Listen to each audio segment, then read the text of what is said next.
que é o imaginado? Para diferenciar do que pode ser imaginado. E deu essa puta volta para falar isso. Esquece, porque assim, você não...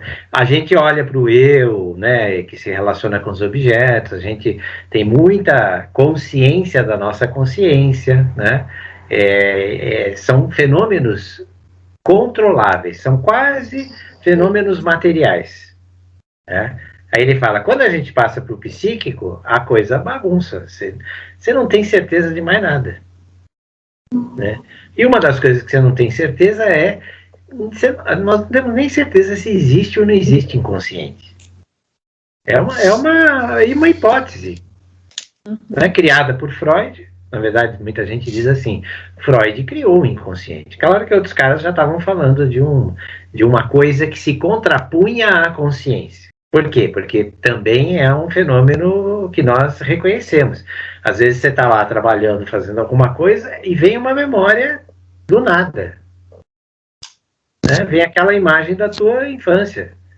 E ela atravessa. Entra no meio.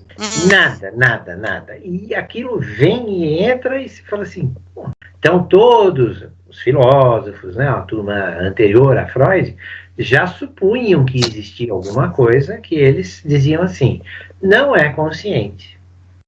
Eu não controlo, eu não tenho uma disposição para isso. Acontece sem o meu controle. Essa era a definição clássica do inconsciente. Freud muda muito isso, né? Vai dizer assim, num primeiro momento, ele é constituído lá pelos traumas. Então, o primeiro inconsciente de Freud era o inconsciente das marcas traumáticas. Ele dizia, inclusive, que era só isso que tinha lá, porque o inconsciente era dele, ele punha lá o que ele queria, né? Então, no começo ele falou isso. Aí ele falou, não pode ser, né? Tem mais do que isso. Junto com isso tem as representações.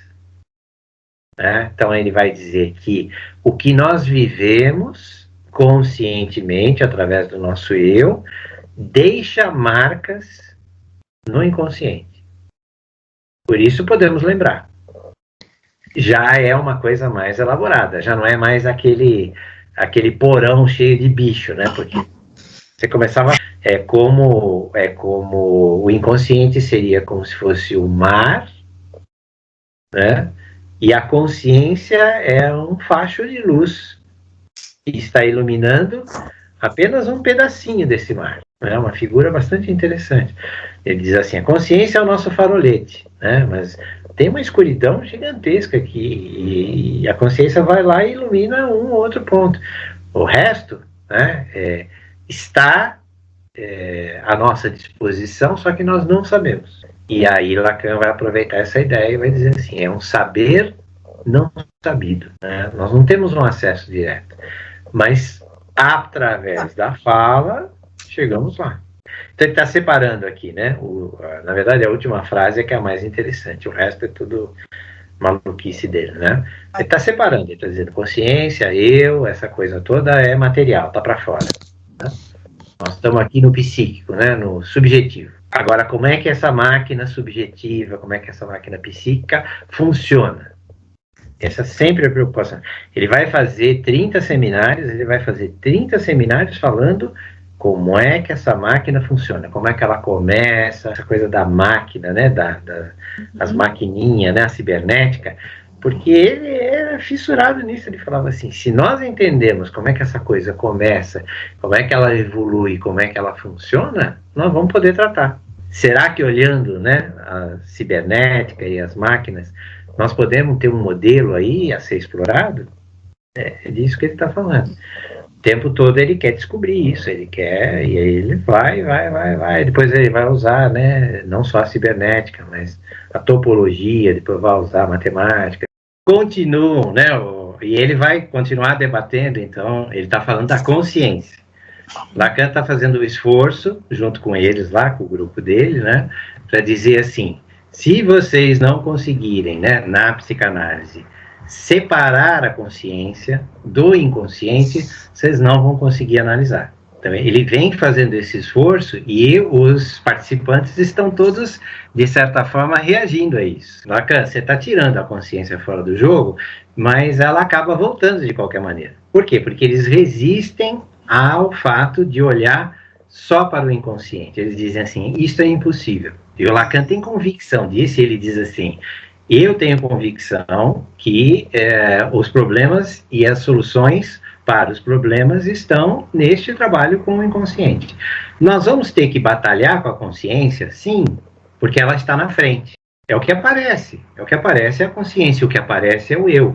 Mas ele diz assim, se vocês não arrumarem um jeito de dar um salto e ir para o inconsciente, você não vai trabalhar com o que realmente interessa. Claro que existem N técnicas que trabalham com a consciência. Nós já falamos muito disso, a própria psicologia e tantas outras técnicas. A TCC, bem trabalho consciente, é bem aquela coisa do vamos consertar você e o mundo. E pouco importa o que está acontecendo com o seu inconsciente. Funciona, existe, nós conhecemos, não é psicanálise. Nós estamos tratando daquilo que mexe comigo e eu não sei o que é. Eu não tenho consciência disso. Eu até posso ter consciência dos efeitos causados. Por exemplo, uma tristeza. Arruma um jeito de olhar a causa, você fica só no efeito aqui, você fica só aqui fora. Aí você pega o DSM-5 lá, decora aquele monte de, quase 2.000 diagnósticos lá, e sai receitando coisa para as pessoas. Ótimo. Não estou dizendo que não é bom, mas não resolve. Uma vez que ele provavelmente apareceu para a pessoa lá na infância, os traumas sexuais infantis, do Freud, ele já se enraizou e ele já está espalhado numa série de outros pensamentos. Porque ele vai se encadeando. O que nós descobrimos é que nesse encadeamento ele deixa pistas que aparecem quando a pessoa está falando. No encadeamento que ela faz para falar. E às vezes naquilo que ela esquece, às vezes naquilo que ela manca, às vezes naquilo que ela gostaria de dizer e não disse, às vezes naquilo que ela gostaria de ter feito e não fez. É ali que o trauma está ou bloqueando ou liberando, mas de alguma forma está gerando um sofrimento. Então não é uma questão de ir lá, que nem Sherlock Holmes, eu encontrei agora porque o relógio está arranhado, então o cara, porque o Sherlock era assim, ele via os detalhes que ninguém via e descobria quem era o assassino. Não interessa para nós quem é o assassino. Nós vamos tateando. Qual é o indicativo para nós de que a nossa intervenção está funcionando? Veja que nós não estamos lidando com fenômenos da consciência. Se nós lidássemos com fenômenos, a pessoa teria que continuar sendo agradável, boazinha, cuidando de todo mundo, porque isto é o eu dizendo assim, eu sou muito bonzinho. Eu sou valorizado porque sou bonzinho. Pera, gente, não é assim que se vive. Porque você está sofrendo pra caramba para poder cuidar de toda essa confusão que está aí fora. E você? Aí o cara para e fala assim, isso, só confirmou o que nós estávamos. Só vamos falar de novo que sujeito aí é o sujeito do inconsciente. Então ele diz assim, o eu é muito encantador, mas nós precisamos dar um tempo para ele, para poder olhar para esse sujeito, que é o sujeito freudiano, é o sujeito desta fala. É por isso que o Freud punha as pessoas para falar, porque ali ia aparecer esse sujeito do inconsciente.